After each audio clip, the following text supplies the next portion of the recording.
fiebre muy peculiar.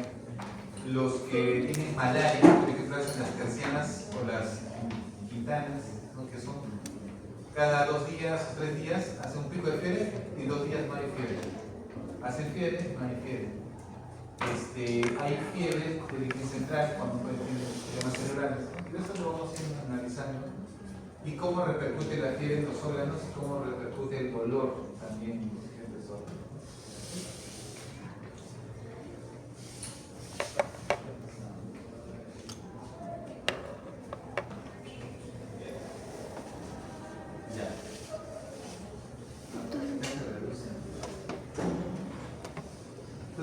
Vamos a para la parte de la inmersión. Ya hemos visto la parte de altura, vamos a la parte de inmersión. Incluso los doctores vamos a amado Padre en los cielos, gracias a Dios. Nos tienes con bien, estamos aquí. Tú seas siempre que nos dirija y nos motive para lo que queremos obtener y llegar a ser, Señor, en el futuro. Acompáñanos ahora, te lo pedimos en San Nombre. Amén. Bien, doctores, hemos tocado un poquito lo que es la parte de la pero ahora vamos a ir a inmersión. Se supone, los que les gusta nadar, no todos los que gustan nadar, hay unos que prefieren no estar en el agua. A nivel del mar, nosotros tenemos una atmósfera, ¿sí? Que equivale a 760 milímetros de mercurio. ¿Sí estamos de acuerdo? ¿Sí? Lo interesante, doctores, es de que conforme yo voy descendiendo, se menciona que a los 10 metros la sensación que siente la persona a este nivel viene a ser de 2 atmósferas, es decir, se duplica. La presión que está en el cuerpo es mucho mayor. Yo sigo bajando, ya no soy 10, sino ahora bajo a 20 metros. Y ya no va a ser 2 atmósferas, ¿cuánto va a ser? 3. Sigo bajando 10 metros más, o sea, ya acá hay 10. Hasta acá hay 10, hasta acá hay 20, hasta acá hay 30 metros, ¿sí? Acá van a ser como ¿cuántos? 4 atmósferas. ¿Y saben cuál es el fenómeno? Los que bucean, porque van nada más profundamente, no es que le falte el oxígeno, porque al final va a llevar un valor de oxígeno, ¿sí? Cuya concentración, adivinen cuánto va a ser su baloncito, 21% del oxígeno, y el otro que va a ser nitrógeno. Les hago una pregunta. ¿Cuánto de aire ustedes usan en un minuto?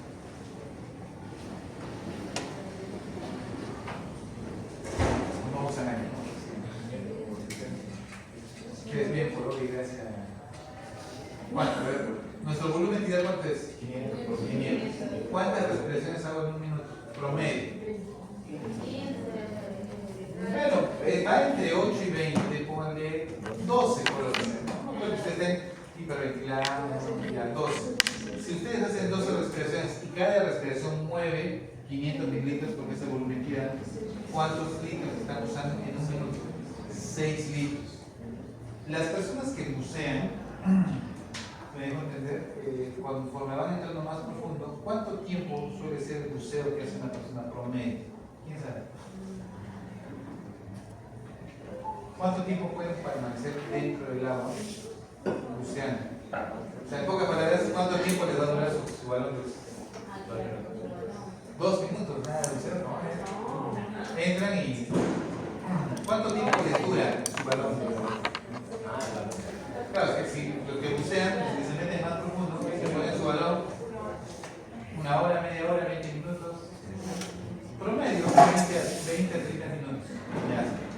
Doctor, en ese baloncito de oxígeno, miren, 6 litros de aire, ¿cuánto tiempo te dura? 1 minuto. Si tú quieres durar 20 minutos, tendrías que multiplicar 6 litros por 20. ¿Cuánto sería? Más o menos 120 litros. ¿Ustedes creen que 120 litros va a entrar en...? Entonces, ahí entra aire comprimido. Está la compresión que permite que tú puedas durar más tiempo debajo del agua con menor peso. ¿Sí? Esa es la tecnología, básicamente. Ahora, la cuestión acá es de que conforme tú vas descendiendo, tu concentración sigue siendo, el balón te va a seguir dando 21 de oxígeno y 78 de nitrógeno. ¿Estamos de acuerdo? Bien. Hay un fenómeno, que ahorita ustedes van a explicar las leyes de estas leyes que te van a explicar de Boyle mayor, de cartón y de Henry. Ustedes han hecho en respiratorios y gases, bioquímica, han hecho la prueba de los gases, la reducción, la presión. Que por ustedes debe ser algo muy simple, la verdad es que no me van a enseñar aquí.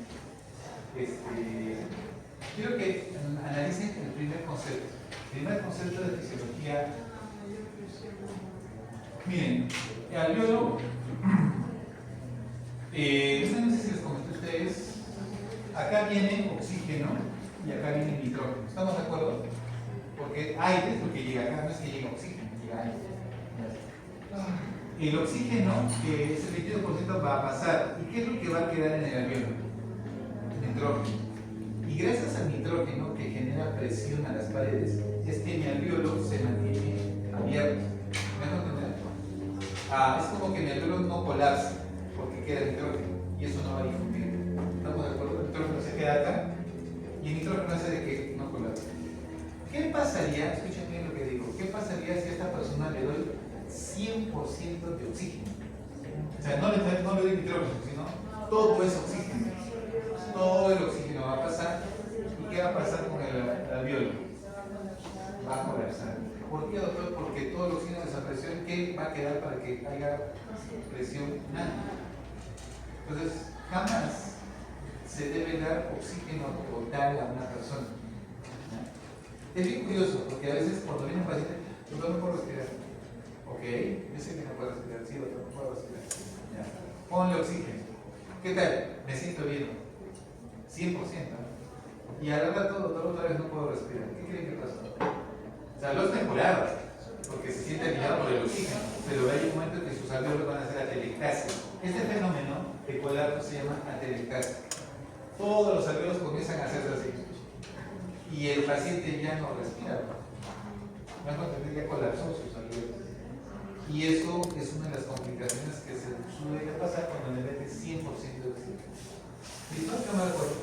Por eso es conveniente darle 21 de oxígeno y 78 de nitrógeno.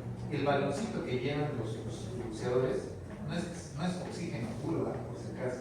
¿Te imaginas que están buceando, felices y contentos, y es oxígeno puro?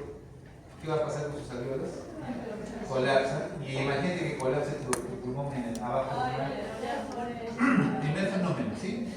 Antiguamente, cuando aparecieron los primeros buceadores, si ven ustedes la historia, usaban oxígeno puro. Y ya, claro, después cuando veían que morían, ahí sí se acordó. Primer fenómeno. Segunda cosa que quiero que graben. Nuestra capacidad, nuestro volumen tidal a nivel del mar es 500. ¿Estamos de acuerdo? Que consideremos con 500 mililitros. Considerémoslo como el 100%, nuestra capacidad máxima de volumen tidal adecuado. Conforme yo voy descendiendo, baja acá al 75%. Bajo a 20 metros, 50. Bajo a 30, 25%. ¿Qué significa eso? Que la presión que está generando el agua, ¿sí? La presión que ya son 2 atmósferas, 3 atmósferas o 4 atmósferas, está haciendo que mi capacidad tidal ya no sea la misma. Disminuye. O sea, en pocas palabras, el que está nadando a 20 metros ya no expande su pulmón a 500. ¿A cuánto va a expandir? 250. Entonces él va a respirar así. Ya no respira así. Respira así. ¿Me vas a entender? Porque ya no puede expandir más. A más profundidad, ¿qué crees que va a pasar con su pulmón? Solo va a poder usar el 25%, o sea, 125 mililitros. O sea, va a hacer eso. Y si baja a más, ya, el pulmón ya no. Por eso es que se dice que más o menos hasta 10 metros, el 65% es genial. Los que son entrenados pueden bajar hasta 20 metros y usar su 50%, porque ya se acostumbraron y fueron entrenados. Ya hay gente que sí puede llegar a 20, 30 metros, pero ya es un entrenamiento porque vas a usar tu volumen tidal más corto. El problema no es la oxigenación, el problema es tu volumen tidal. Pregunta, en tu preparación básica, ¿qué factores están relacionados con que esta presión? Yo pienso que cuando disminuye la presión atmosférica, esta presión también varía o no varía. ¿O cómo, qué pasa que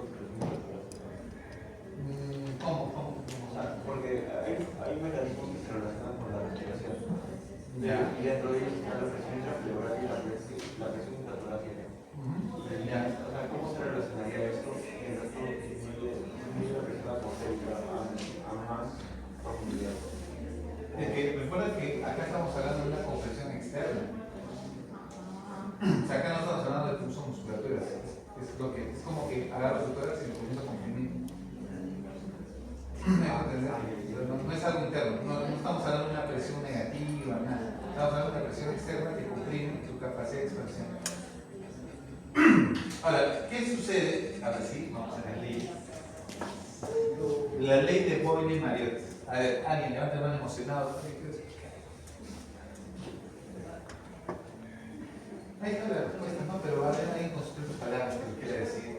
Así bonito. Claro, a más presión. Pero lo que acabamos de decir, ¿no? A más presión, menos volumen de capacidad. La ley de Dalton.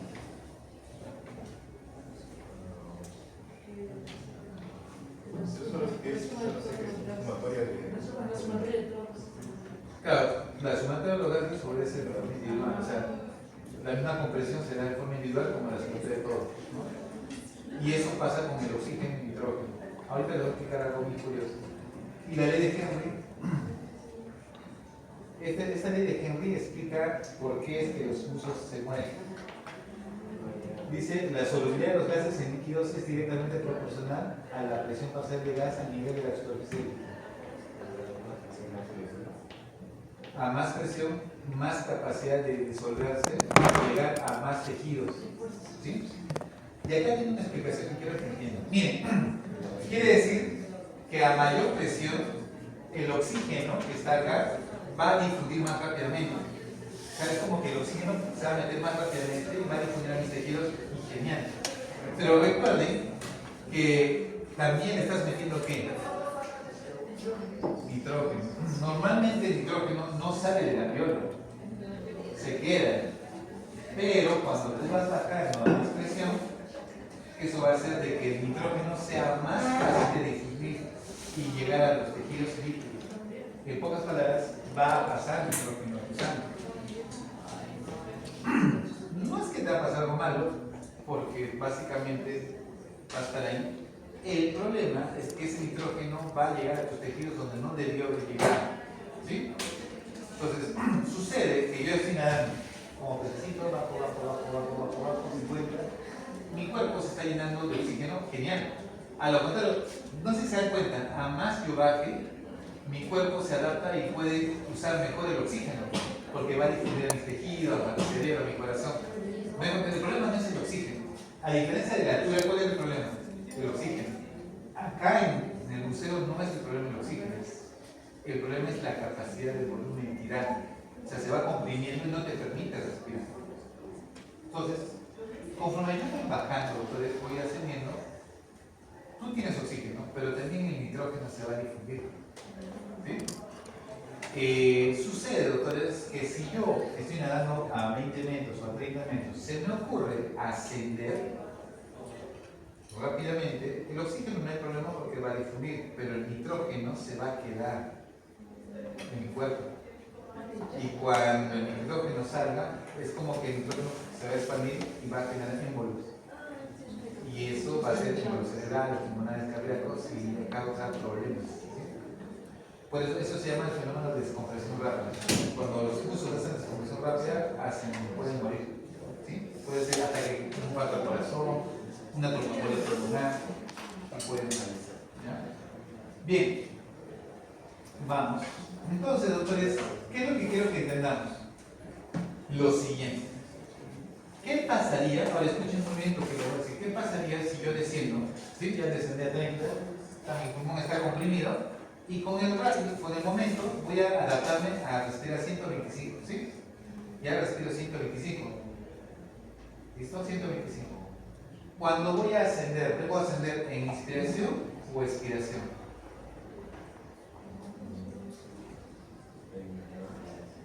¿Cómo debería ser? Por ejemplo, estoy buceando abajo y mi pulmón está comprimido y respiro así. Digo, ya voy a salir, aguanto la respiración y salgo. Y afuera respiro. O debo inspirar profundo y salgo. Ya cuando respiro otra vez. O no debo aguantar la respiración y debo respirar en todo el momento. Según el principio de compresión, ¿eh? Pero no es constante, poco a poco. Ya. Ya. Supuestamente debería ser escalonado. De 30 paso a 20, nado un poco en 20 para que vaya liberando el nitrógeno. Haciendo a 10 y voy liberando el nitrógeno y ahí haciendo. ¿Sí? Es correcto. El ascenso debe ser gradual. ¿Y por qué también gradual? Porque también, conforme estoy acá a 30, voy a volver a adaptarme a cuánto? A 50. Mi volumen tidal de lo que estaba en 125 llega a 250. Subo acá y más o menos 375. Subo acá y ya llego a los 500 que me van a usar gradualmente. ¿Se imaginan ustedes que estoy con 125, aguanto la respiración 125 y salgo?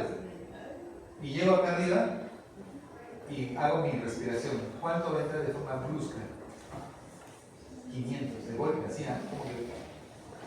Y eso genera barotraumas, rupturas violentes. ¿No? Por tal motivo, jamás de los jamases, cuando van a ascender, aguanten la respiración. Porque tu pulmón ya se acostumbró en ese momento a manejar un volumen de ¿cuánto? De 125. ¿Te imaginas que salga bruscamente y aguantes la respiración con 125 y llegues arriba que es 500? Es como una forma, como una. Imagina que alguien te ha metido así de golpe, te completa los 500, los pobres alveolos pueden hacer barotrauma, ¿no? Y el paciente hace neumotórax y eso genera problemas. Entonces, es bien interesante esta parte de la parte de los que van a ser buceadores. El otro problema, doctores, es que aumenta la presión y mis tímpanos, ahí me queda pasando. Los que saben nadar y bucear, ¿qué sienten cuando se meten más profundidad? Ya, pero ¿cuál sería la maniobra para evitar esa sensación de dolor? Claro, es como que aguanta la respiración y es un postezo. Es una respiración tapando como pasando la saliva, ¿no? Algo así. Y eso abre la trompa de Eustaquio. La trompa de Eustaquio y hace que las presiones se equiparen y eso evita que se rompa el tímpano. Los buceadores dominan muy bien esa técnica de ustedes. O sea, por eso ser buceador no es que soy fanático, ya pásame ahí un metro, no, es entrenamiento. ¿Ya? Así como los que les gusta escalar las montañas y llegar a niveles alegres, no es que vas a llegar a alegres porque se me ocurrió poner mi mochilita y voy a caminar. Tiene que haber entrenamiento, ¿no? Porque son fenómenos de adaptabilidad. ¿Ya? Ahora, ¿qué pasaría si yo mi ascenso lo hago muy rápidamente? ¿Qué va a suceder? Rápido, ¿no? De hecho, ya sé que tengo que ascender respirando, ¿no? Es como que lo voy ascendiendo y todo que se va expandiendo, todo que se va respirando, voy adaptando, voy expandiendo y llego al final. No aguanta ni inspiración ni expiración, aquí tienes que salir respirando. Porque conforme vas respirando, tu pulmón se va adaptando, conforme vas haciendo un metro, cada metro que vas ascendiendo, tu pulmón se va adaptando. Sí, tienes que respirar. Ya digamos que por emergencia estás acá abajo y tienes que ascender rápidamente. El problema ya no va a ser el oxígeno, porque tienes oxígeno. El problema ya no va a ser la respiración, porque estás respirando. El problema va a ser el nitrógeno. Porque cuando tú has bajado todo el nitrógeno, se difunde a tus tejidos. Y el problema es que cuando asciendas, ese nitrógeno va a generar burbujas de aire en tu cuerpo. O burbujas de nitrógeno. ¿Sí? Y las burbujas de nitrógeno no van a salir. ¿Por qué? Porque si por la forma natural no pueden perfundir, pero por lo que estabas en presiones bajas, han perfundido. Entonces, una vez que tú salgas acá, y se ha salido muy rápido, ese nitrógeno ya no va a salir de tu cuerpo, se va a quedar. Por tal motivo vas a hacer embolias. Entonces, ¿qué sucede, doctores? Ahora, no es que el embolia se va a dar en un segundo, ¿no? Por lo menos dice que tiene 5 minutos, hasta 3 minutos a 5 minutos para poder, menos todavía, 3 minutos.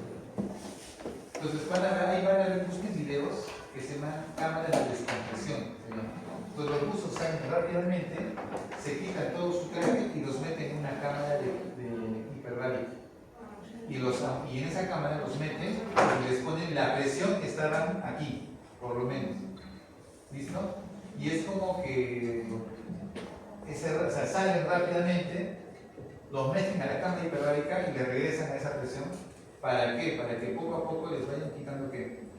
El nitrógeno. Entonces esa cámara simula como si tuviesen, están sentados, ¿no?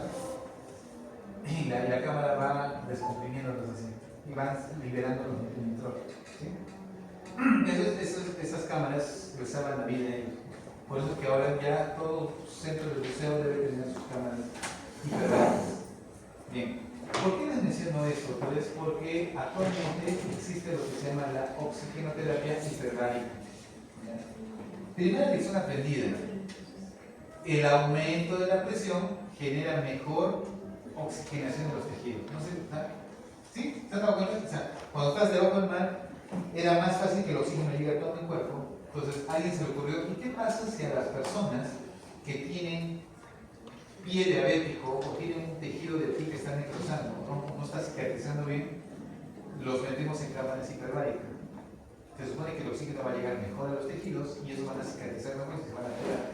Y efectivamente, hicieron las cámaras hiperbáricas, los metían a los pacientes y más o menos un buen porcentaje mejoraba sus piernas. Por ejemplo, yo en el hospital militar, cuando venían los diabéticos con sus piernas así, con necrosis del dedo, lo primero que habían traumatado, amputamos. Pues imagínate, vamos a amputar sus piernas. Entonces es como que no lo acepta la familia y tampoco lo aceptarías tú.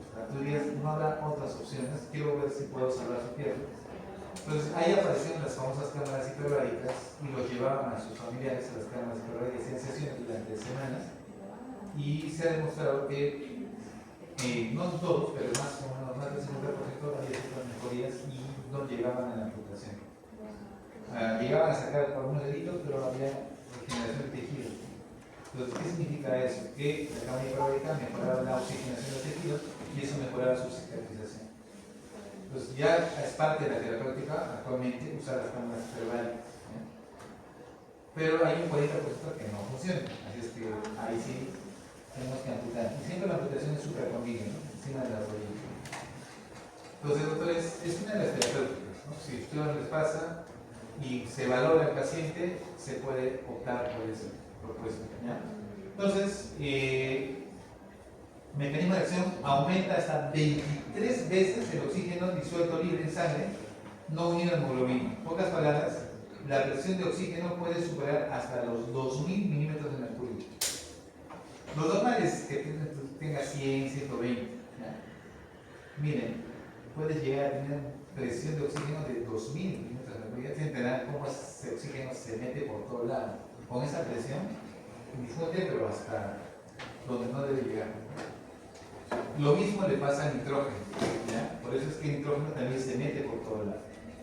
Se usa en accidentes disbáricos, intoxicación por monóxido. ¿Ya?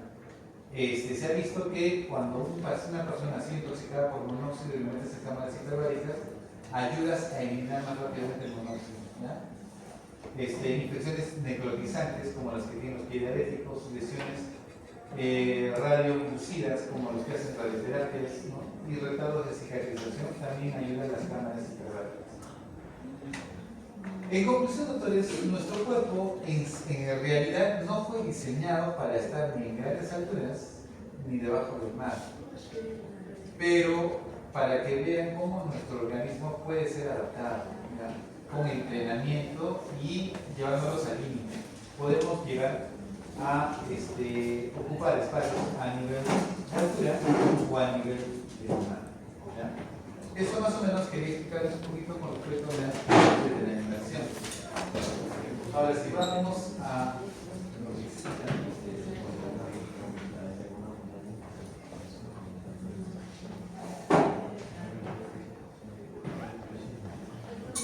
vamos a ver un poquito de lo que es la cianosis, doctores.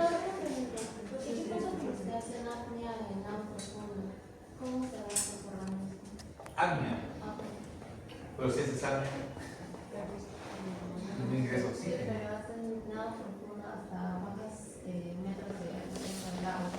¿Cómo es que se adaptarían? Y también al momento de subir empiezan a subir muy rápido y al estar bien. Claro, pero, a ver, por ejemplo, mira, hagamos un ejemplo. Yo ahorita tengo 500, ¿no? Inspiro 500, voto 500.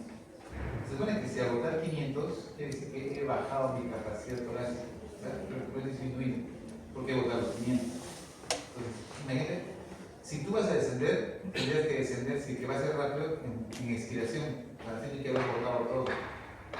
Porque si tú ingresas con los 500 en tu pulmón y vas a ingresar abajo rápidamente sin respirar, ¿qué crees que va a pasar con esos 500 que están en tu tórax? Y va a comprimirlo tan rápidamente que te puede causar restricciones.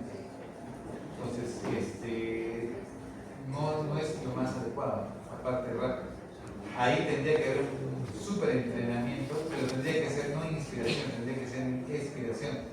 Como que has vaciado todo el aire y vas a bajar y comprime. Como ya no hay gas, no te genera mucha lesión apoyada. Ese es el detalle. Si va a ser apnea, tendría que ser apnea en expiración. O sea, tú vas a descender rápidamente. El detalle de que si vas a descender rápidamente es la adaptabilidad de la compresión torácica. Básicamente ese es el problema. Oxigenatorio no. Ahora, si tú vas a ascender rápido, el problema es la parte del nitrógeno. Por eso es que esas personas que descienden rápido y ascienden rápido tienen que usar cámaras centrales. No es que salgo de salir y no tendría que usar cámaras centrales. Y estamos hablando no de profundidad de 10, ¿eh?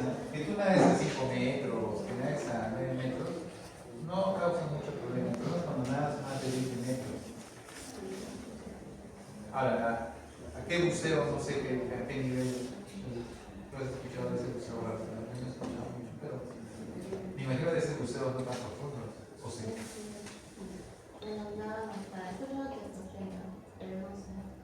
Claro, pero yo estoy hablando de cuerpo humano como tal. Otra cosa es que yo nade ya con tecnología, es decir, hay unos trajes especiales que disminuyen la compresión. Tú te pones eso y hace que tu cuerpo no se comprime, ¿no? O sea, te permite ir más profundo, ¿no? Ya si quieres ir mucho más profundo, no sé si quienes han visto una película que habla sobre un morenito que desea marino. Y que su pierna estaba mal y era un traje de metal muy pesante, ¿no? ¿Por qué? Porque jamás podía, su cuerpo sería destrozado. Entonces era como que un buzo que usaba un casco de metal, un traje de metal. Eso sí, pues profundidades hasta 200, 300, puedes ir hasta el fondo. ¿Por qué? Porque hay algo que te protege. O sea, yo estoy hablando del buceo cuerpo normal. Ese es para valiente. Bien, vamos a hablar un poquito de la cianosis. Doctores, la cianosis viene a ser el cambio de la coloración que solamente lo van a poder ver en las zonas no pigmentadas. Por ejemplo, uñas. Tú miras la uña y es rosadito, pero tú lo vas a ver color azul. Labios. El labio se supone que no está pigmentado, por eso lo vemos de color rosado. Porque si fuese pigmentado sería el color de la piel. ¿Sí? Como no está pigmentado, tú lo ves de color rosado. La lengua también no está pigmentada. Básicamente, tú puedes ver el color de la sangre, por eso será rosado. Sucede, doctores, que ustedes van a tener cuadros de cianosis. Y la cianosis viene a ser cambio de coloración azul. Pocas palabras, estás poniendo azul porque no hay oxigenación de tu hemoglobina. Entonces lo pueden ver a nivel central, o sea, la boca se va a ver, ¿no? O periférico. La boca está normal, pero mis deditos están en color azul. ¿Ya? Y cada una de esas explicaciones tiene un fenómeno muy curioso. ¿Ya? Normalmente las cianosis tienen dos orígenes. O es respiratorio o es cardíaco. ¿Sí? ¿Estamos de acuerdo? O es respiratorio o es cardíaco. Si es respiratorio, ustedes deben de acordarse las causas por las cuales uno hace insuficiencia respiratoria. A ver, vamos. Ustedes me van a decir. Díganme las causas. Puede ser por una crisis. A ver, primero, quiero que entiendan esto. Alveolo. ¿Sí? Cada alveolo tiene su vasito. Ya está. Entonces yo tengo diferentes fenómenos. Yo tengo un alveolo su vaso. Yo tengo ventilación y tengo perfusión. Y se acuerdan que esto puede ser 1 y esto puede ser 0. ¿Qué significa eso? Que llegue el oxígeno, pero acá se ha tapado con un trombo. ¿Me voy a entender? Por tanto, tengo ventilación 1, perfusión 0. ¿Oxígeno? No. Básicamente lo que voy a hacer es aumento de espacio muerto. No es funcional. Puedo tener al revés. Yo puedo tener que acá es 0 y acá es 1. ¿Qué significa? Tengo buena vascularización, pero esto de acá se ha llenado de agua, o de secreciones, o de pus, lo que sea. Entonces viene el oxígeno y ya no entra. Ya no oxigena. A esto le llamamos, miren, y acá está mi sangre venosa, que pasa por acá y acá sigue siendo sangre venosa, porque en ningún momento se oxigena. A esto se llama shunt. Pero es un shunt pulmonar, no es cardíaco, es un shunt pulmonar, hay otro shunt que es cardíaco. ¿Sí?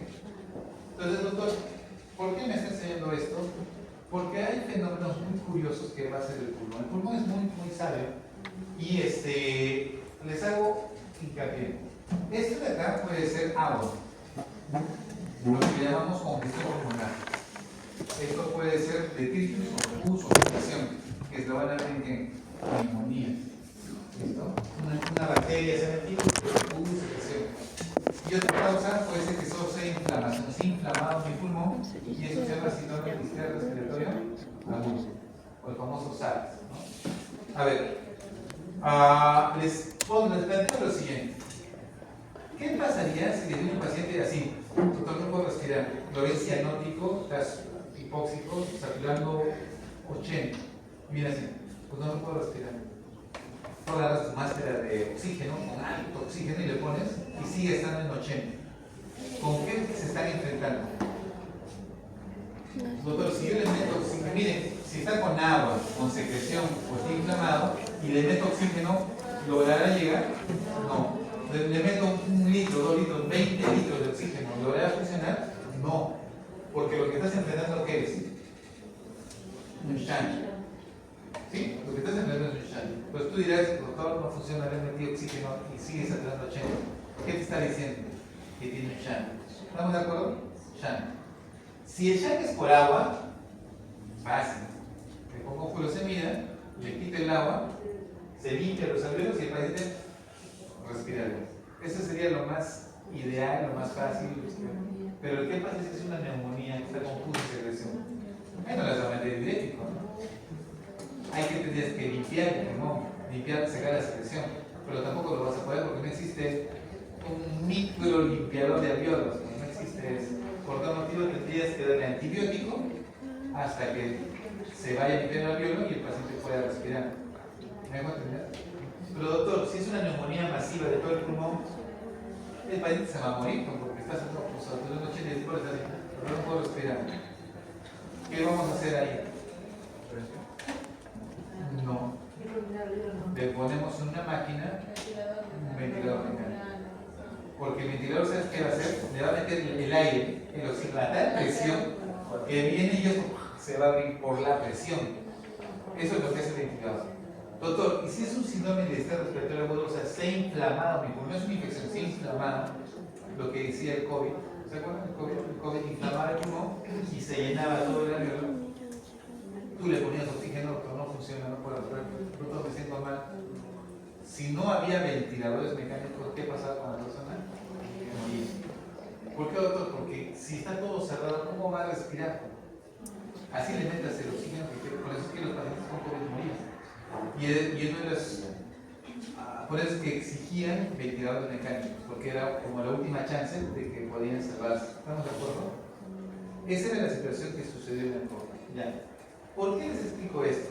Porque pasa el siguiente fenómeno. Miren cómo hace el pulmón. El pulmón tiene algo muy curioso. Va a haber pulmones que los alveolos están así, un alveolo normal y el otro alveolo está por acá, un pedacito. Algo así. No es que todos los alveolos estén afectados. Miren lo que hace.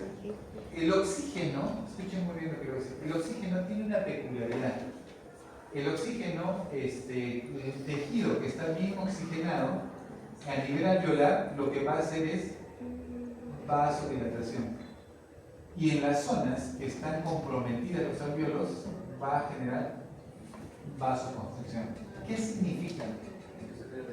Que el pulmón va a efectivizar a los alvéolos sanos. Genial, ¿no? O sea, es como decir, todo el pulmón está mal, pero he detectado que hay alvéolos sanos. Entonces, el pulmón va a hacer de que le llegue buena perfusión a estos alvéolos y a los alvéolos malos les va a quitar perfusión. ¿Sí? ¿Cuánto tiempo pueden estar sin perfusión o con su perfusión disminuida? Bueno, en realidad eso puede durar días. El detalle es lo que quiero básicamente explicarles en eso, que lo que hace es una redistribución de flujo sanguíneo, tratando de que los alvéolos sanos puedan ser mejor perfundidos y los alvéolos dañados sean menos perfundidos. ¿Sí?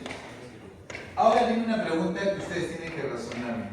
Doctor, si yo tengo de mi 100% de alvéolos, un 20% está así y un 80% está sano. Quiere decir que la mayoría de mis vasos sanguíneos pulmonares van a estar vasodilatados y solamente un 20% va a estar cerrado. ¿Cómo va a estar mi presión pulmonar? Mi presión arterial pulmonar. Casi normal, porque solamente el 20 está así y este está normal dilatado. ¿Sí? ¿Qué pasaría, doctores, si el 80%, ya pone 90% de mis alvéolos está así? Y solo un 10% está normal. Todos los vasos de mi pulmón, ¿cómo van a estar? Ya. Y si yo cierro la resistencia, ¿cómo va a estar mi presión pulmonar? Voy a generar lo que llamamos hipertensión pulmonar. ¿Me conviene eso o no? No. Porque ¿quién va a sufrir? ¿Qué parte del corazón va a sufrir? El ventrículo derecho. Y el ventrículo derecho va a decir, a ver, yo voy a pasar mi sangrecita normal que yo paso y no quiere pasar. ¿Por qué no puede pasar? Porque el pulmón se ha lesionado y ha hecho tal resistencia que le cuesta pasar. En pocas palabras, a más daño pulmonar yo tenga, más dificultad va a tener el corazón para poder bombear del lado derecho. Y eso me va a aumentar ¿qué? ¿Qué me va a aumentar? La recarga del lado derecho. ¿Sí? Y me va a producir que edemas, congestión y todo lo que usted ya conoce. A eso le llamamos el famoso cor pulmonar. Deben haber escuchado eso. De eso, nada. A ver, doctores, ¿y por qué me está enseñando eso, doctor? Porque quiero que entiendan que la cianosis pulmonar puede deberse ventilación-perfusión. Doctor, si tengo buena ventilación y tengo poca perfusión es porque hay una trombosis o el paciente está en shock. ¿No? El paciente está en shock. ¿Cómo en shock, doctor? Quiere decir que no llega sangre a su pulmón porque está hipoperfundiendo y oxigena bien, pero el oxígeno no pasa. Entonces el paciente, sus pulmones no suenan mal, pero satura 90, 89. ¿Por qué será? Porque no hay perfusión. Mejoramos la perfusión y la parte. Ahora, este razonamiento lo vamos a explorar ahora sí, acá, en la explicación. Bien. Recordemos que tenemos dos mecanismos, uno que es anaeróbico y otro que es aeróbico, y tiene que ver básicamente con la disminución de la disponibilidad de oxígeno a las células que inhiben la fosforilación oxidativa e incrementa la glicólisis anaeróbica. ¿Ya? En pocas palabras, este cambio del metanol aeróbico al anaeróbico es el efecto Pasteur. Sí, les he explicado, ¿no? El efecto Pasteur. Que mantiene la producción de ATPs, aunque se reduce la producción por el ciclo de Krebs, ¿no? O sea, tu cuerpo va a tratar de reducir la mayor cantidad de ATPs a pesar de que sea anaeróbico. Y es un mecanismo de rescate o de sobrevida. Consecuencia grave, la hipoxemia grave cuando la producción de ATP es insuficiente. La despoblación de la membrana celular permite la entrada no controlada de iones de calcio, activando fosfolipasas y proteínas que causan edema celular y muerte. Doctor, yo estoy con mis dedos azules, ¿ok? Así como tus dedos están azules, muchos de tus órganos también están hipoperfundiéndose. Y el efecto es tóxico, y el efecto tóxico va a generar muerte y apoptosis celular, necrosis y muerte celular. ¿Ya? Ese es el fenómeno como consecuencia de mantenerme a la hipoxia y en cianosis. Ahora, hay adaptaciones, sí, hay adaptación genética, ¿ya? ¿Listo? Básicamente, que tiene que ver con el ciclo de Krebs y el ciclo de la parte anaeróbica. Son personas que pueden soportar momentos de hipoxia mucho mayores. ¿No se han escuchado gente que tiene capacidad de aguantar debajo del agua minutos y minutos y bajan su frecuencia cardíaca, ¿no? Y bajan su ventilación respiratoria? Después que llegan a respirar hasta 6 respiraciones por minuto. O sea, minimizan su requerimiento energético al mínimo. ¿Sí? ¿Ya? Y pueden aguantar más tiempo debajo del agua. Y eso tiene componentes genéticos muy geniales. No todos podemos hacer eso. Transportadores de glucosa, se incrementan los transportadores de glucosa 1 y 2 para mejorar la captación de glucosa. Factores de crecimiento. Esto es interesante. ¿Ustedes sabían que las personas que tienen infartos al corazón, si logran hacer un entrenamiento adecuado cardíaco, pueden mejorar porque pueden crear nuevos vasos sanguíneos? ¿Sí? Pueden revascularizarse nuevamente y el corazón se puede vascularizar, y eso es gracias a que producen factores de crecimiento del arterio vascular. Entonces, esa es una propiedad muy genial de adaptación.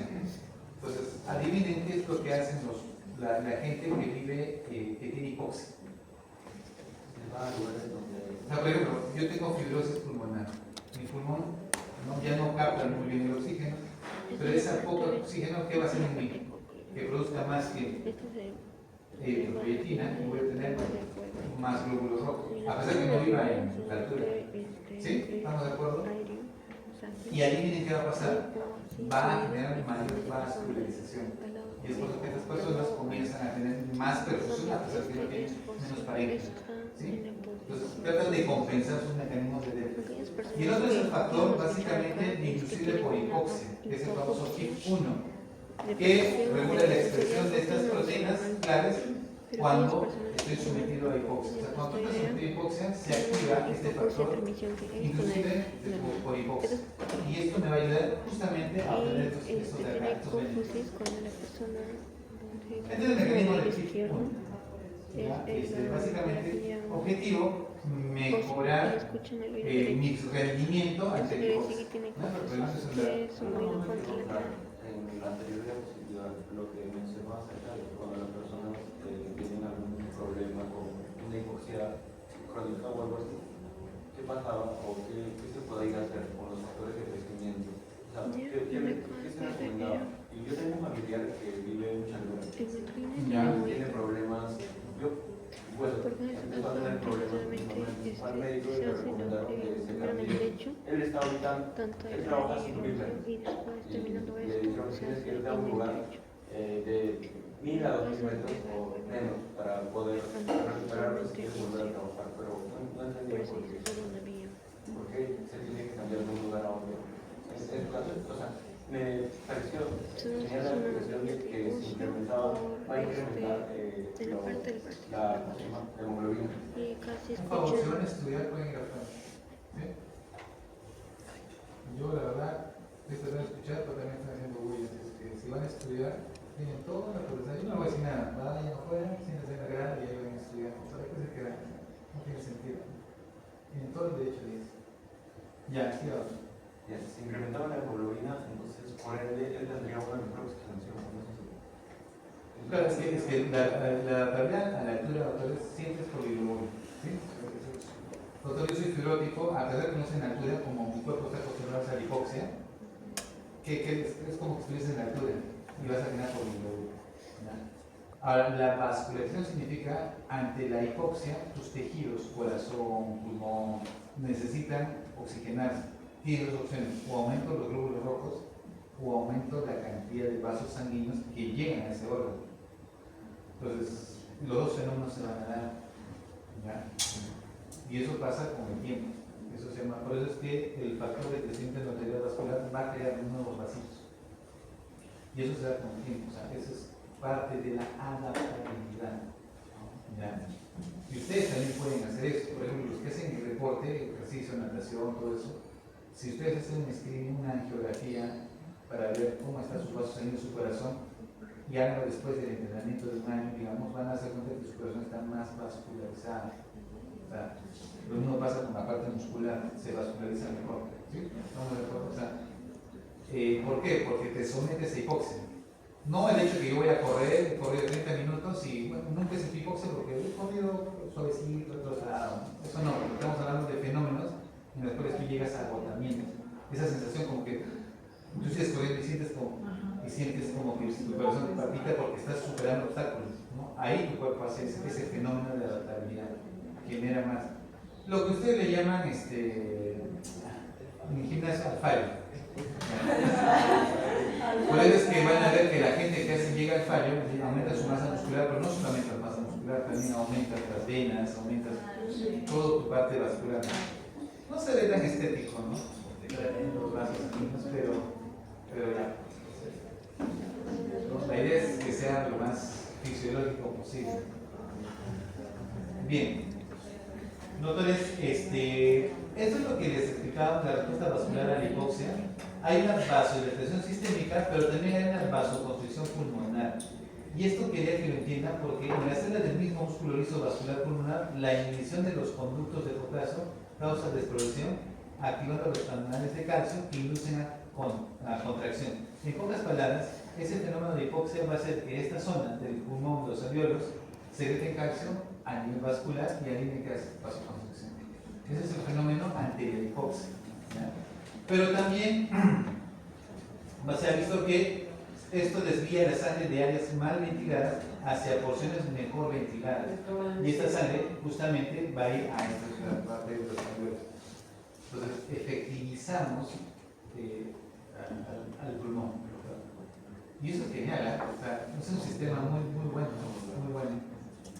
¿Listo? El problema es que conforme va a lesionarse más alvéolos, ya no tienes mecanismo de compensación. A lo contrario, tienes hipertensión pulmonar, por pulmonar o daño del ventrículo derecho, ya empieza tu decadencia. Ahora, el sistema nervioso central tiene algo muy curioso. Cuando yo genero una hipoxia aguda, por ejemplo, ustedes ahorita lo meto en una cámara y les quito el oxígeno rápidamente y les bajo su saturación a 75 así. Van a comenzar ustedes a tener fenómenos de juicio y su coordinación motora se va a alterar. Van a parecer como si hubiesen tomado alcohol. Muy borracho. Van a estar confusos, van a mirar, van a ponerse en la calle, a llorar. Sus emociones se van a desbordar. Eso genera la hipoxia aguda, ¿no? Problemas de juicio y coordinación motora, ¿no? El detalle, esto es hablando de la parte aguda, pero también hay enfermedades de las grandes alturas que ya les mencionaba que ¿se acuerdan lo que les decía?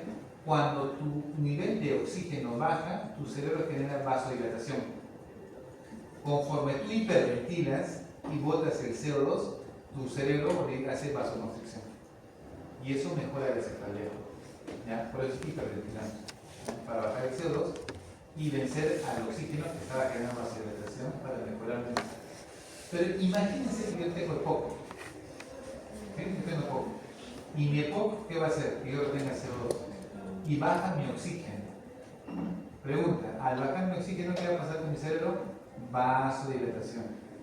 Pero se supone que yo voy a tratar de hiperventilar, pero como mi hiperventilación no me permite botar el CO2 por mi EPOC, quiere decir que el fenómeno de vasoconstricción periférica de los vasos cerebrales no se da.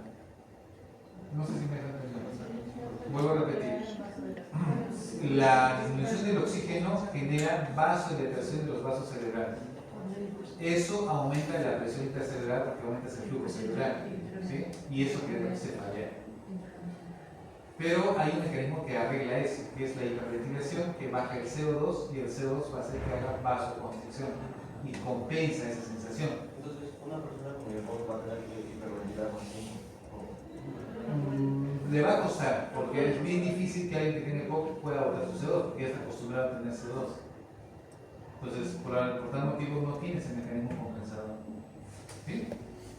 Doctor, y en casos agudos, o sea, una persona tal vez que tenga telectasia, Ya. entonces igual es vasodilatación cerebral. Tiene telectasia pulmonar.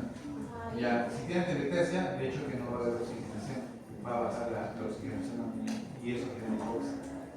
La hipoxia va a hacer que tu cerebro genere vasodilatación y cefalea. ¿Sí? Estamos de acuerdo. pero este paciente va a tratar de hiperventilar. Y al tratar de hiperventilar no lo va a poder hacer, porque sus alveolos están colapsados y tampoco va a poder eliminar el CO2. Por tal motivo, también terapia es necesaria. ¿Sí? Entonces, quiero que está bien el razonamiento, analicen de esa manera. Hay muchas patologías que te hacen perder el mecanismo de compensación. Y es por eso que está con cefalea, ¿no? Bien. Otras son complicaciones graves porque ya sería el extremo, ¿no? Que causes edema cerebral o causes edema pulmonar, ¿no? Que son complicaciones ya a un nivel mucho más alto.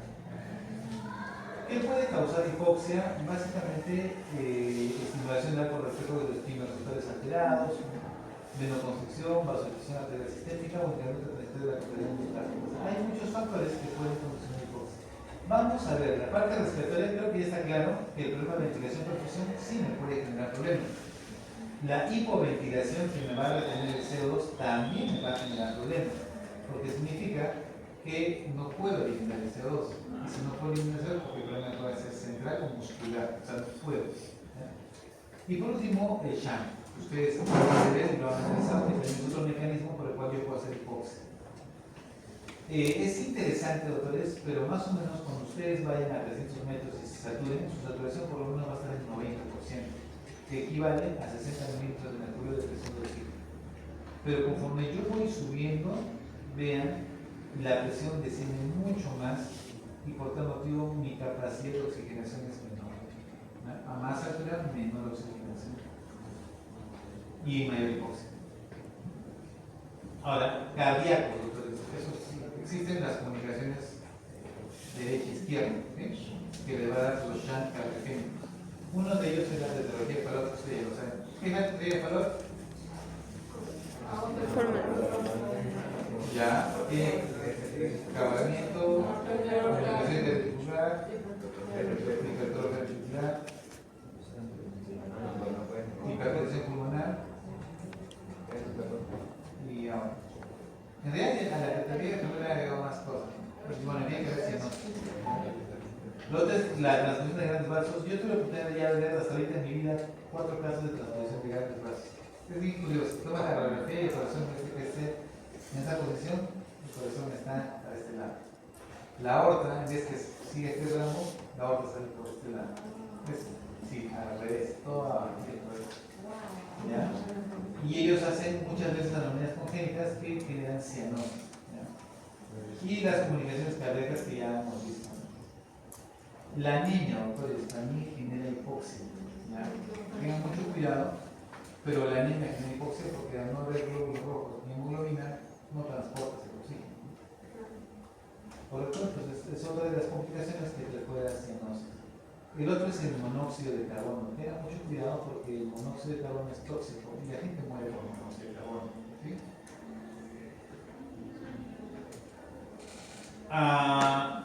Doctores, ¿hay hipoxia circulatoria? Sí. Insuficiencia cardíaca. Doctor, ¿cómo así? Se supone que cuando tu corazón no contrae, ¿qué pasa con la poscardia? ¿Qué pasa con la precardia? A ver, en una insuficiencia cardíaca, ¿cómo está tu pre y cómo está tu post?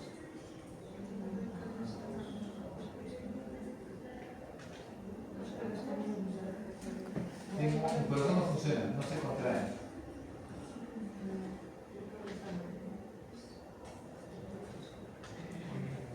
¿Cómo está mi poscardia? ¿Cómo está mi precardia?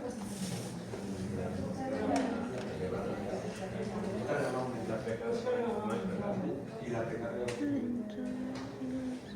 La precardia. Claro, o sea, si es que mi corazón no. ¿Qué es insuficiencia cardíaca? Cuando la contracción ventricular no es óptima y eso genera que no pueda aportar, no tengas un buen gasto cardíaco. ¿Sí? O sea, puede que baje tu contracción, puede que baje tu frecuencia, tu volumen, no contrae. Y si no contraigo bien, mi gasto cardíaco va a bajar. Y si baja mi gasto cardíaco, ¿qué pasa con mi presión arterial? La fórmula, la presión arterial es igual a gasto cardíaco por este muscular periférico. Debería bajar mi presión. ¿Sí? Y si baja mi presión, baja mi poscardia. ¿Sí? Entonces, una insuficiencia cardíaca, ahí tienen que hacer la pregunta, doctor. ¿Insuficiencia cardíaca derecha o izquierda? Depende. Si es izquierda, baja mi poscarga y aumenta mi precarga. Claro, porque al no poder botar, todo ese volumen se va a acumular. Se llena mi aurícula izquierda, aumenta mis presiones pulmonares y eso va a causar edema agudo del pulmón. ¿Sí? Ese es más o menos el razonamiento. Y eso me va a causar hipoxemia. Después, el shock cardiogénico tiene que ver ya cuando pierdo la presión arterial, que también me causa hipoxemia. Doctor, esta parte sí me van a razonar ustedes, porque yo tengo hipoxias de causa arterial o venosa. Pregunta: ¿una hipoxia arterial va a producir edemas o no produce edemas? ¿Y por qué?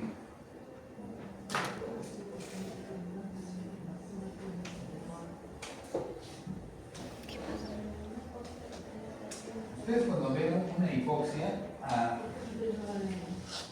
viene mi lado arterial y mi lado venoso. Simple.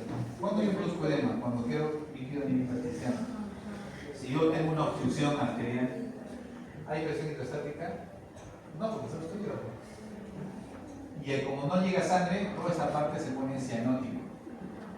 Porque no le llega la sangre, no hay oxígeno, ¿sí?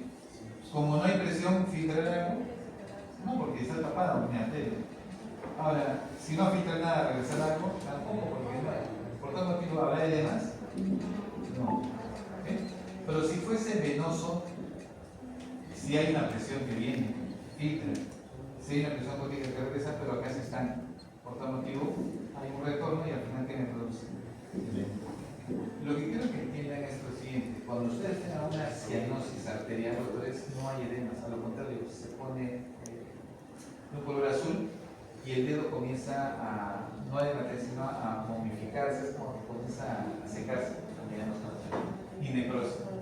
Pero en el caso del venoso, no, sí se ponen medio cianóticos, pero básicamente genera edemas.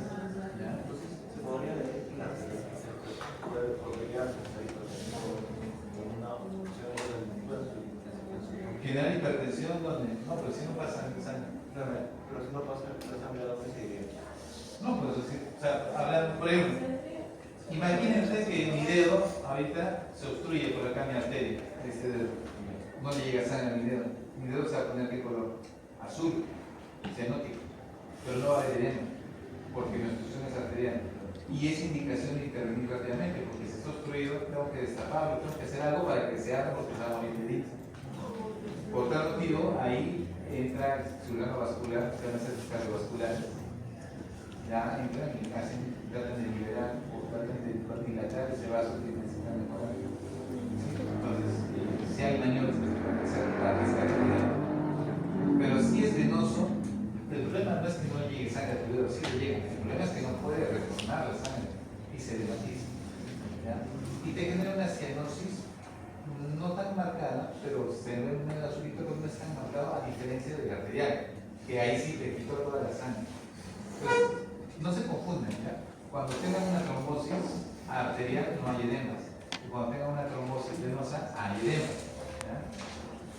Ese es un dato que tienen que tener. Entonces, doctores, arteriales, arteriosclerosis. Así como el corazón me puede tapar, también mis dedos se pueden llenar de ateromas y se puede correr. El fenómeno de Raynaud. ¿Saben qué es el fenómeno de Raynaud? ¿Saben? Es un fenómeno muy curioso. Es un fenómeno autoinmune donde se produce una vasoconstricción severa a nivel arteriolar de tus dedos. Yo me acuerdo que una jovencita, por todo, y en verdad era como una línea blanca, eso era pálido y aquel era azul. Yo pensé que estaba necrosada, así como cuando hacen por el frío, no sé si han visto esa gente que se queda en el frío y sus dedos se ponen medio oscuros, así llegó ella, y yo vi azul. Pero ¿sabes qué fue lo curioso? Que tenía un pulso, ¿verdad? Y nunca se había expuesto. Y me dice que le pasaba ocasionalmente cuando se ponía el frío. Agarré agua calientita de su mano y desapareció el azul. Y para regresar, agua fría. Y eso se llama el fenómeno de Raynaud, ¿no? El fenómeno de Raynaud es como una respuesta anómala de vasoconstricción severa en los dedos. Que puede ser tan severa que puede pasar necrosis. Puede morir. Listo. Otras causas que requieren mayor oxígeno y te hacen sentir que te falta el aire o que te causa hipoxia, es que tu organismo consuma más oxígeno del que tú puedes estar usando. Y eso puede ser una fiebre o una tirotoxicosis, ¿no? Aquellos que sufren de hipertiroidismo. ¿Ya? Otros que hacen ejercicios extenuantes también pueden generar necesidad de oxígeno y generar toda la sintomatología de hipoxia. Durante el ejercicio, por ejemplo, aumenta el gasto cardíaco, restricción vascular, mayor extracción de oxígeno y cambios en el pH. ¿No? Son los mecanismos compensatorios. Y acá, a ver, hemos visto tipos de hipoxia: hipoxia pulmonar e hipoxia cardíaca. ¿Sí? ¿Estamos de acuerdo ustedes?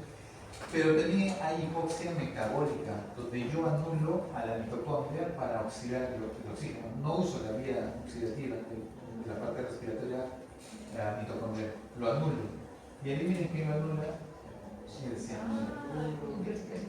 El cianuro es bueno, antes los médicos lo usaban como tratamiento, pero ahora lo usamos para matar animales.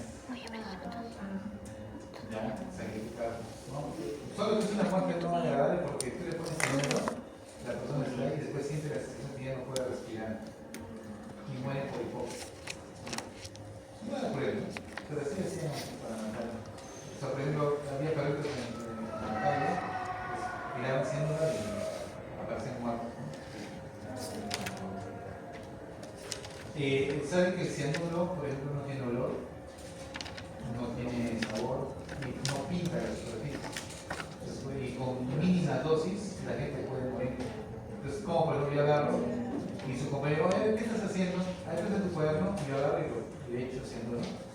No cambia el color, no tiene olor, no tiene nada. Entonces va a leer su libro, se va a almorzar, come, se va a su casa y aparece muerto. Y nadie sabe qué pasó, ¿no? Y fue porque lo envenenaron con cianuro. Así de potencia el cianuro. Sí, se ha usado como... hay libros de literatura de pueblos, tierras, imperios que usaron el cianuro para matar a sus enemigos. Pero los médicos, en un tiempo oscuro de la medicina, lo usaban como tratamiento. Para que vean que todo cambia. ¿Sabían que antes el tratamiento del asma no puede fumar? Te decían, a ver, ¿quieres asma? Si sabes que fumate unas 6 cajetillas en el día. Ese era el tratamiento del asma. Ustedes dirán, doctor, pero no tiene sentido, porque el humo daña el pulmón y el asma. Para que vean cómo la medicina cambia, ¿no? Mucho de lo que están estudiando ustedes ahora, a futuro, cuando hagan terapéutica, va a cambiar. A mí ya me ha pasado. Yo muchas cosas que aprendí estudiante, ahora ha cambiado totalmente. Y no sé si ustedes va a pasar lo mismo. Todo lo que están estudiando en terapéutico, cuando hagan patología, va a pasar el tiempo y también va a cambiar. Así es que, vamos. Bien, entonces, esto de acá va a hacer que cause una hipoxia celular al afectar el transporte de electrones en las mitocondrias, ¿sí? Básicamente ese es el principio, y eso va a hacer una hipoxia a nivel de tejidos, ¿ya? A nivel de tejidos. Después tengo la hipoxia como respuesta respiratoria. Esto está fácil, ¿no? Cuando yo tengo una hipoxia, lo primero que voy a hacer es hiperventilar, a generar una alcalosis respiratoria, como compensación una acidosis metabólica, y esto significa que mi bicarbonato va a disminuir, ¿sí? Todo paciente con efectos agudos de hipoxia van a generar una leve acidosis compensatoria. Ahora, la parte cerebral es lo que hemos tocado, que es lo que pasa con el oxígeno y el CO2, y la parte cardíaca, específicamente, hay una vasopresión sistémica difusa ante la hipoxia de forma generalizada que va a tratar de aumentar el gasto cardíaco, va a tratar de compensar esa deficiencia que se tiene. ¿No? Son mecanismos de compensación. Entonces, lo malo es de que también el exceso de hemoglobina te causa hipoxia. O sea, si tú tienes 20, 22 de hemoglobina, es tan viscosa tu sangre que tampoco la logra oxigenar. O sea, ni un extremo es bueno ni el otro, ¿no? ¿Ya? Entonces, ese es el problema del mal de hemoglobinas crónico que muchos tienen. Acá se ve chévere. Mira, esta es una cianosis. ¿Ya? Si usted es un paciente, eso se llama cianosis central. Es una cianosis que está en la boca mucosa, ¿no? Cianosis periférica esto está normal, pero mis deditos están azules. ¿Ya? Eso es. ¿Ya? Viene color medio azulado de la piel, ¿no? Todos acá pueden ver. ¿Ya? ¿Qué significa? Que es el exceso de hemoglobina no oxigenada. ¿Listo? Que se traduce en la piel y no está pigmentada, ¿no? Porque acá vemos directamente los glóbulos rojos, ¿no? La parte de la no pigmentada. Ahora, entonces, es bien curioso porque hay factores que modifican la cianosis. Es más fácil ver cianosis en una persona piel clara que una piel oscura. Clara, de piel clara, de hecho que vas a ver que cambia el color. Entonces, de raza negra lo vas a ver un poco difícil porque su color mismo no te lo va a permitir. Mecanismos de solución de la cianosis hay lo que llaman hemoglobina reducida. ¿Qué significa? Que incrementa la cantidad de hemoglobina reducida en los vasos musculocutáneos que produce cianosis puede ocurrir por aumento de la cantidad de sangre venosa por dilatación de las glándulas o reducción de la saturación de oxígeno en el lecho capilar. Entonces, básicamente los fenómenos de pérdida de hemoglobina 1 o ganancia de hemoglobina que generan cuadros de cianosis como la protección y el umbral de detección, ¿no? En general, la cianosis resulta evidente cuando la concentración capilar media de hemoglobina está reducida. Entonces, la anemia. Ahora, una anemia intensa, doctores, cianosis. Una policitemia, cianosis. Existe cianosis central y existen cianosis periféricas. No se olviden, central es algo sistémico. A ver, ¿cómo lo podemos...? Por ejemplo, yo tengo fibrosis pulmonar. Yo voy a la altura. La hipoxia es generalizada. Por tal motivo, tu cianosis es generalizada. Cara, boca, manos. ¿Sí? Pero la cianosis periférica se debe a la disminución de la velocidad de flujo de sangre en una zona determinada. Doctor, tengo insuficiencia arterial en mi brazo. Me genera cianosis periférica. ¿Sí? Doctor, tengo poca perfusión en mis pies y en mis manos. Por tal motivo, acá hay buena perfusión, pero periféricamente no lo hay. Entonces, todo eso me genera cianosis periférica. La cianosis central, ¿por qué se debe? Disminución de la FiO2 cuando bajas altura. Deficiencia pulmonar, ¿ya? Cuando haces hipoventilación, cortocircuitos anatómicos y hemoglobina anómala. Y periféricos, frío. Tranquilo, ¿sabes? Cuando están en frío, tus manos se ponen media. ¿No? Tu carita está normal, pero tus manos se ponen medio pálidas, ¿no? Como que cambia. Menor gasto cardíaco, obstrucción arterial, obstrucción venosa, que generan cuadros periféricos. Ustedes en semiología van a aprender que el inicio es importante y hay que investigar cómo se inició, qué lo originó, por qué apareció. Los tipos de cianosis ya hemos visto central o periférico, dedos hipocráticos, vean sus manitos. Cuando son hipoxias crónicas, doctores, los dedos cambian. ¿Ya? Ahí, bueno, hacemos estudios respectivos de laboratorio. Miren, dedos hipocráticos. Normalmente un dedo normal, cuando tú unes los dedos, se nota un espacio.